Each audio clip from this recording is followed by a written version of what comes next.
Hey guys, excuse my voice because I've been a little agitated this morning. It's actually 2:16 here. It is in sunny Florida. My name is Rebecca Oberstadt, and I just wanted to let everybody know AOL got hacked today. About 90% of their users got hacked from an outside source, and when trying to log into my AOL account to check on the status of one of my orders on Amazon, I found out that I couldn't access my account. Do you know how hard that is when you try and log in and you find out that your account is blocked? Well, thankfully, AOL thought, okay, well, this is great. 25 emails have been sent out to random people from either contacts that have been saved into your AOL account, people that have sent you emails, or things like that. So I just wanted to share with you a couple of things. This is I don't know if you can see it, if it'll focus. Probably not. Anyways, I took a screenshot of it on my phone, and it is posted on my Facebook page. If you're on my friends list, you will see it. If you're not on my friends list, I'll post it on my public page and make it public so you can see it. So you can go to facebook.com and look for Rebecca Oberstadt, and you'll be able to see it there. What the email basically says is that we have detected unusual activity on your account and have temporarily blocked access. To restore access, you must create a new password. So I had to call a number and verify, of course, who I am and my information, which is, that's all well and good. The number they gave me was 1-800-786-0722. They're there Monday through Friday from 8 a.m. to 1 a.m. Eastern Time, and Saturdays and Sunday from 8 a.m. to 10 p.m. Eastern Time. Now, that's great because I'm Eastern Time. I'm in Florida. But when you call the number, it says, due to high call volumes, you might want to try this number. So the other number they gave me was 1-800-827-6364. Now, when I finally got a human on the phone after waiting quite a while, and I have both phones, the landline and the cell phone, I have both of them here. Now, I'm a computer nerd. As you see, there's one behind me. There's one in front of me. My, iPad is right here. There's 3 other computers in this room with me. So we're all pretty computer savvy here. My computer is like an airplane. Basically, if it had wings, it would fly. It's top of the line. Everything that I do on it is uber secured. My phone actually has special security features on it so that if something happens, it immediately shuts everything down. I not only get text messages on my phone when something is hacked, but I will also get a phone call on my landline. 9 times out of 10, I am physically here at my physical location where I live because I do a lot of my business online. I don't have to leave my house for very many reasons other than to go to the mailbox or, go to the post office and mail a package that was too big to fit in my mailbox to ship out that morning. So when your email account is hacked, it's very difficult because your life stops, especially when you do business like I do online. That's my cat, Jack, the gray thing that just moved behind me. Anyways, so when you run an Amazon business like I do, you run a cosmetics company, you run a jewelry business, you have your own websites you run, you do Facebook things, you do Instagram and Twitter and Pinterest and Flickr and Tumblr and everything else that I do on a regular basis on my computer. It's got to be top-notch security because there's losers out there that like to ruin people's lives just for the fun of, let's see who we can hack into today. Well, thankfully, they didn't hack into my computer. I have checked my systems. Everything is safe and secure like it was. So I call AOL on the phone with this woman who sounds like she's either from India, Pakistan, Trinidad, that region of the country with that very distinctive accent that, is very hard to miss. She then proceeds to tell me that about 90% of AOL users had gotten hacked today. So I recommend if you use AOL or AIM or any type of AOL instant messaging service or email service, change your password immediately. I've been using AOL since 1991. That's how old I am. Anyways, this is the email address my parents set up for me when I was a kid. My dad still uses the same email address that he has since we set them all up as family because my mom got one, my dad got one, my brother and I all got one, because back in the day they used to mail you kind of like the stamps.com thing. They used to mail out these CDs like to everybody. Well, first they came out as discs, and then they came out as, you know, the floppy CDs. So a lot of people back when I was growing up got AOL. And then, of course, Yahoo got really big and people went to Yahoo. Well, AOL got hacked.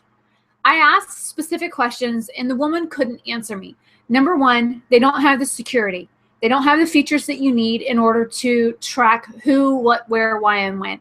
I asked for an IP address and the date and time and the location of where my account was accessed. She couldn't give me that information.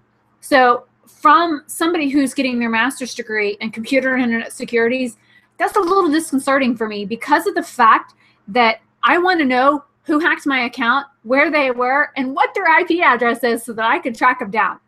But because AOL doesn't have those security features built into their system, they calmly told me, "I'm sorry, ma'am, but I don't have that information. So if you want to call back or call a technical support people, you can get that information from them." And that's when I kindly told her, I says, "I'm sorry, I know you're not from America. You speak very horrible English.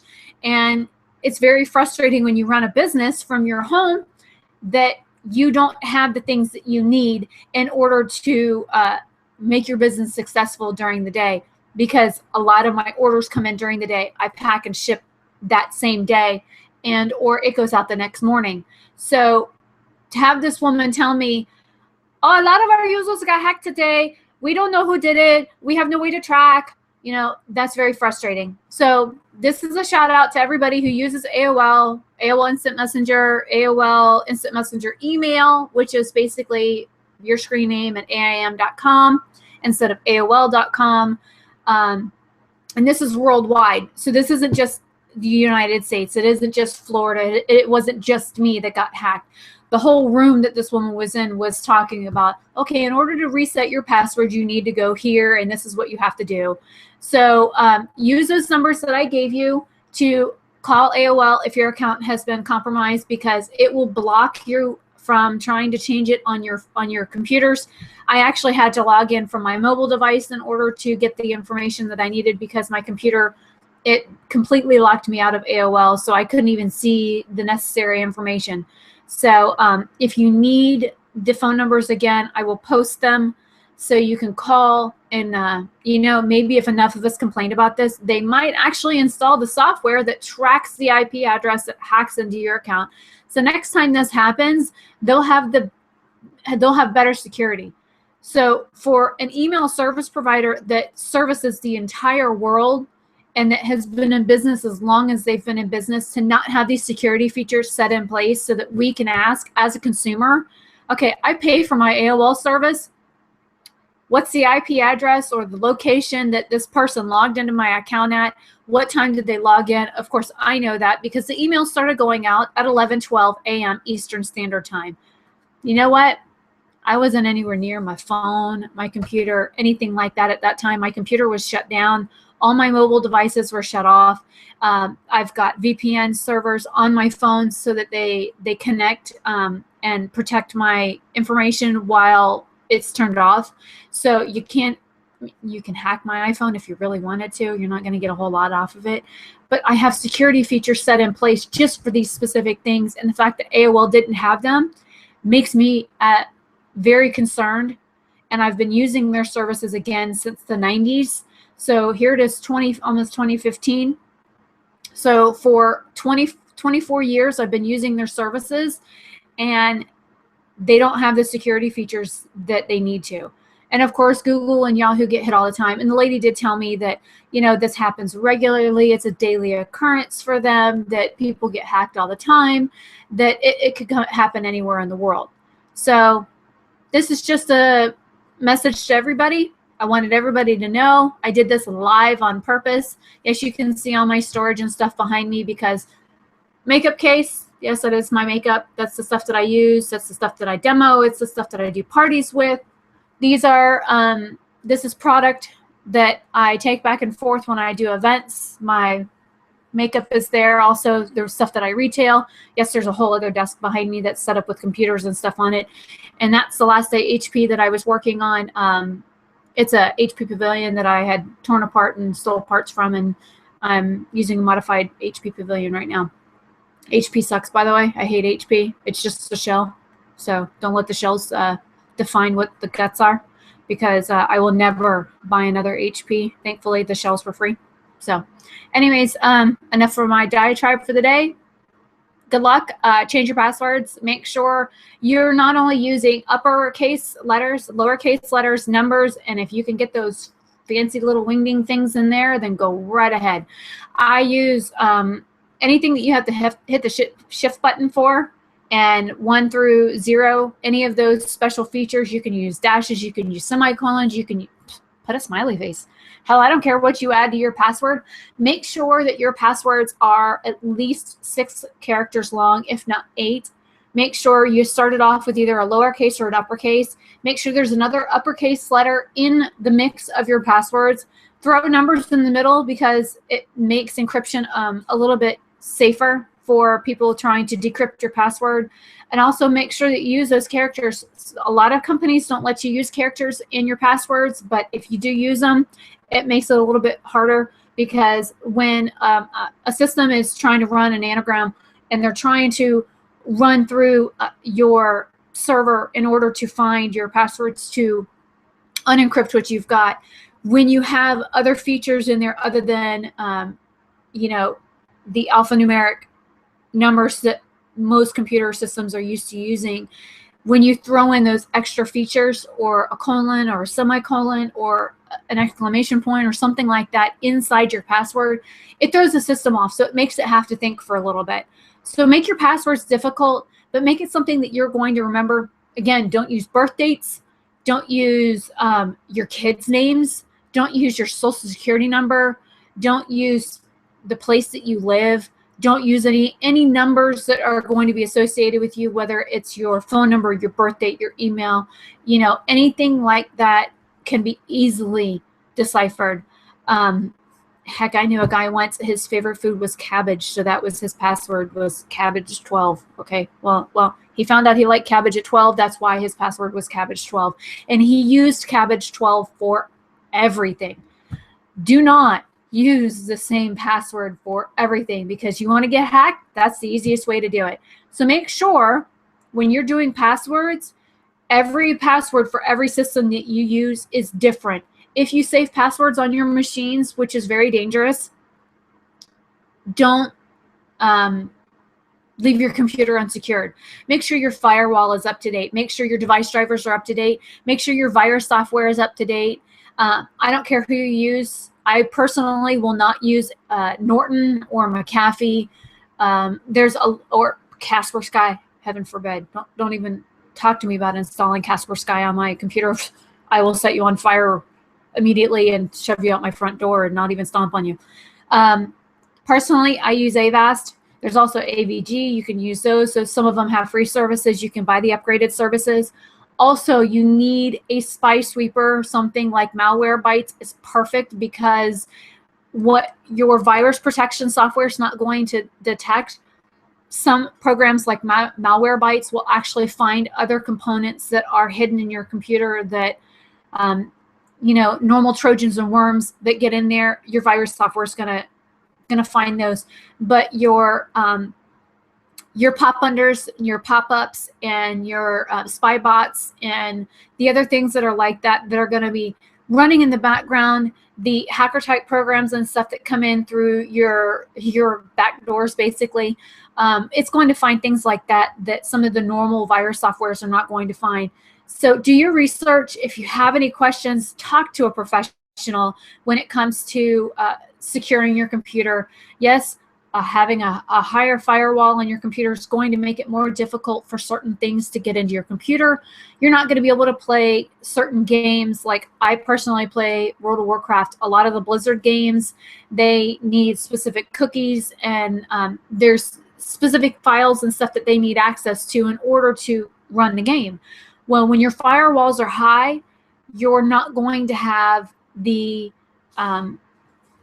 capability for the games to run and do what they need to do on your machine. So constantly Blizzard is popping up on my computer going, hey, can we do this on your machine? And you have to click, yes or no, basically, and okay, or cancel on it, because you have to give permission to each specific application in order for it to access your computer.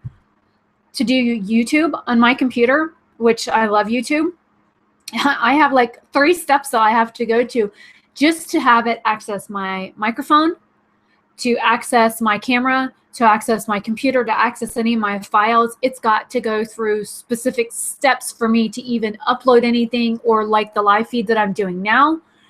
It has security features built in, and I do that on purpose because I don't do much on my computer but business. Yes, granted, I'm a gamer. I go to school full-time. So these are things that I do on my machine that a lot of people might not. Some people get on, they check the internet, they read their email, they look at the news, stuff like that. I do a little bit more on my computer. Granted, I'm not going to go to websites that a lot of people do that will contain viruses and hacker software and stuff like that. I don't download things that I don't know where they come from. There's CNET that you can use for downloads, but not everything on CNET is going to be virus-free. So you need to be careful when you're downloading things so that you don't get hacked. That was things that the AOL lady had told me about. She's like, well, did you download anything lately? Have you gone to any foreign websites? Have you done anything? Have you given anybody your password? No, lady. I don't give anybody jack about me, okay? You can ask me questions all day long about me. I honestly am an open book. You can ask me anything. I will tell you. I am a very blunt person. I'm very open. I'm very opinionated. Hello, I'm German. By the way, my passwords, those are mine. Those are stuck in my head. Half the time I can't even remember them. So I have to do the, password reminder and have it go, oh, that's what that password was. Don't write them down. Don't save them on your computer. Do not write a Word file and type them in and go, okay, I'm just going to print this out and delete this so that it's not saved. Well, guess what? Every so many seconds, Word auto-saves. So guess what? You now have your password saved on your computer in a nice, neat little file for hackers to get into. Sorry, I get a little excited about, hackers and stuff like that, because that's what I'm going to school for. I love computers. I've been on computers since 1984. When my dad brought home the very first Commodore 64. Before then, we were playing, an Atari. Okay, love the old school Ataris. We moved from the Commodore 64, writing a binary through DOS, which I love my MS-DOS. I still get into MS-DOS. And if you have a Windows 8 computer and you want MS-DOS, trust me, I know how to get into it. So, I've been on computers a very long time. And there are some very intelligent people out there, some that would put me to shame when it comes to computers. And I don't know everything about computers, but a lot of people are so uninformed on computers, they need to know this information. Got any questions? Send me a message. I will be more than happy to answer it. If I don't know, I will find out. So I'm going to end this today. Hi guys, I am Rebecca Oberstadt. I live in the state of Florida. I run a business called Oberstadt Simple Pleasures. I own a cosmetics line called OSP Cosmetics. You can visit my website at shop-osp.weebly.com if you want to look at what we hand make. We hand make a lot of our jewelry. All the cosmetics are handmade. That's what I do. I also sell on Amazon. I am a pretty good seller on Amazon. For the past 6 months, I've done hundreds of sales on Amazon. That's how I pay for all my medical bills, because I physically can't work a normal job. But you know what? I can sit here at my computer for 14 hours a day just fine, doing what I do and building websites and informing people about things and going to school and furthering my knowledge about computers, because I'm so passionate about them and I love them, and I love the features that we have through them, and I want to make sure everybody's safe and secure out there. And there's no 100% way to completely make sure you're safe. There's somebody out there that's always going to find a way into your system. But knowing some basics on how to protect yourself is always a plus. So again, I'm going to say goodbye for now. I'm going to stop this broadcasting. And if you have any questions, shoot me a message. Please keep it clean. I appreciate that. Thanks. Bye.